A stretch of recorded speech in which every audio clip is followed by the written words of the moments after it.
Wait a minute, that's not right. Tag teams rule the day with another title defense, a #1 contender tournament, and even an unlikely pairing as Tiffy, Nia, Cody, and Jimmy all cross over to Raw. Okay, and the news indeed. We will start with some news about this channel. Well, the Sports Zoo and I have 2 weddings to go to this weekend, so that means we're going to be taking a break after Friday's show by the Sports Zoo, so don't expect to see us this Saturday for SmackDown's recap, and we will come back the following weekend for that SmackDown. But note, we have to say that unfortunately our views have gone down a little bit over the last month, so I guess the people have spoken, so we're going to take this time to try to figure something out to come up with something even better for all of you in that time. So I guess this will be our last traditional Doktor O'Kay show, so hopefully what we come up with will get us back in the right direction. But for now, it is Monday Night Raw yet again from St. Louis, Missouri. Lucky folks there, they got 2 straight Monday Night Raws. Wow, what kind of scheduling is that? But anyways, let's get it started with our championship match for Jade and Bianca taking on Damage Control, where this is the 2nd straight show where Jade and Bianca are putting the titles on the line.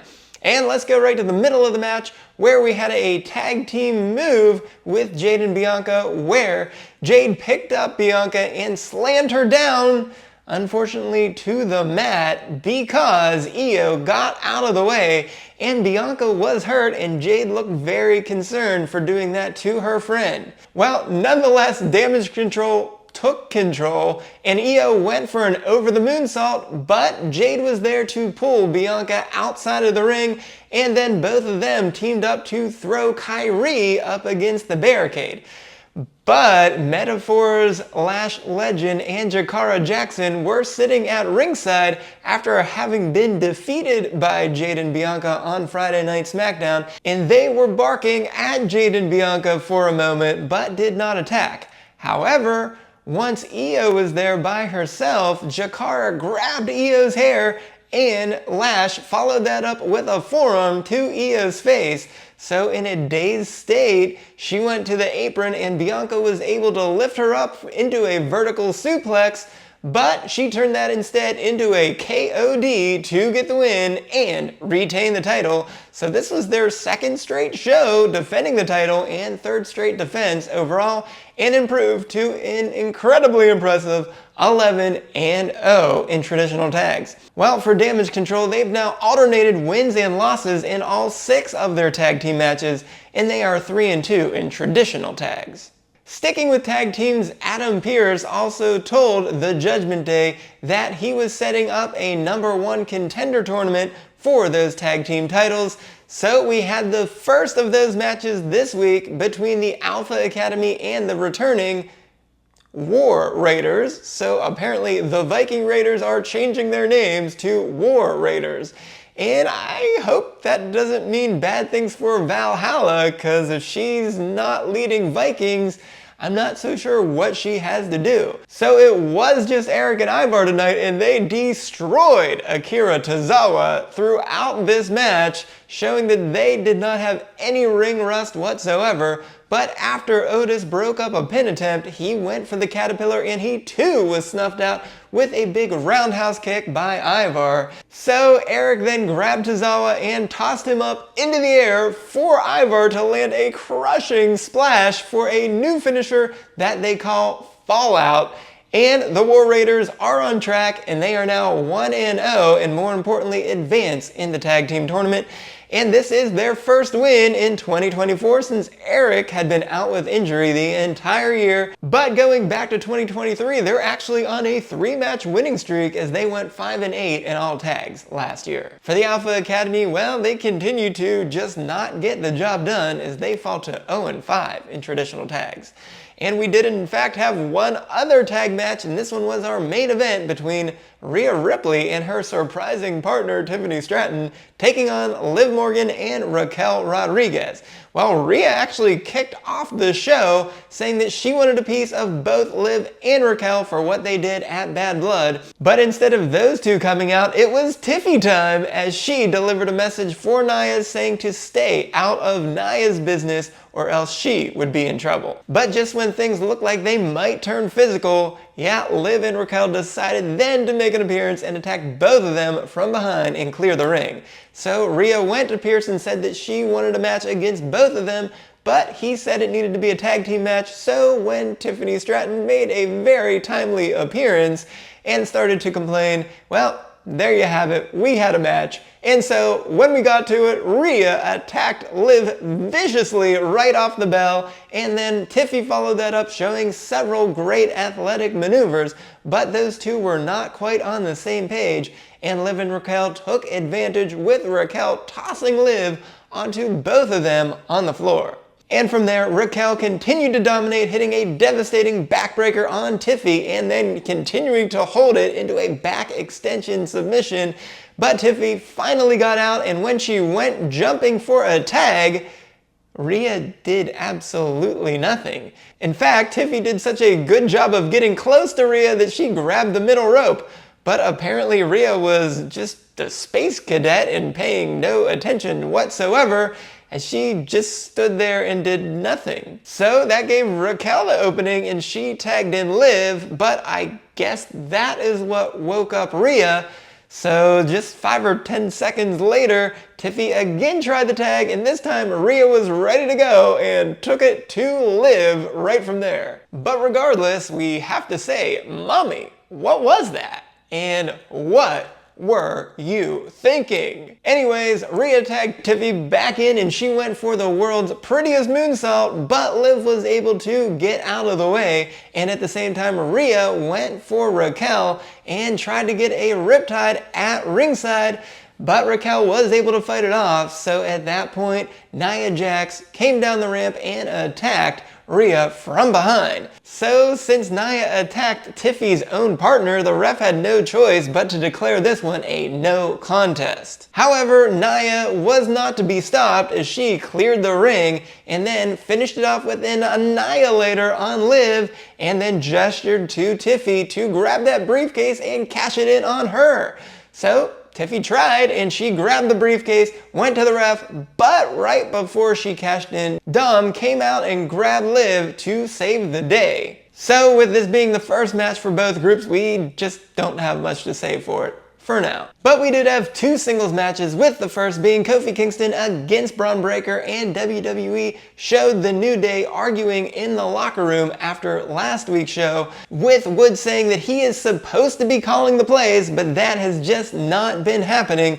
So Woods decided not to accompany Kofi to the ring for this match. But Kofi went right after Breaker to begin the match, but Breaker quickly turned things around and dominated for several minutes until he went for a spear in the corner, crashing his shoulder up against the ring post. So Kofi took advantage from there and he hit a crossbody off of the top rope, followed by a boom drop and an SOS. But as he went for an axe handle off of the top rope, Breaker intercepted him, turned it into a belly-to-belly suplex, and then hit that vicious running super spear to get the win.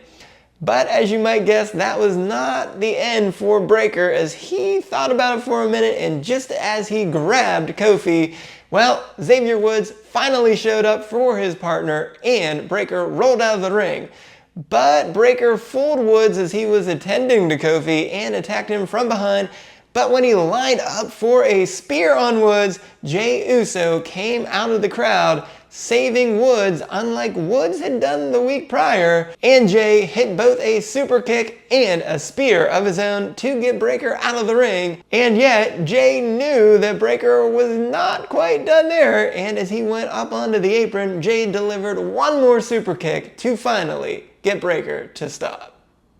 But for the match itself, Breaker has now won 4 out of his last 5 matches and is now 11-5 in one-on-one action, and he will get an IC title match against Jay next week. But for Kingston, he's now lost 5 in a row in any type of match and is 0-5-1 in all one-on-one matches.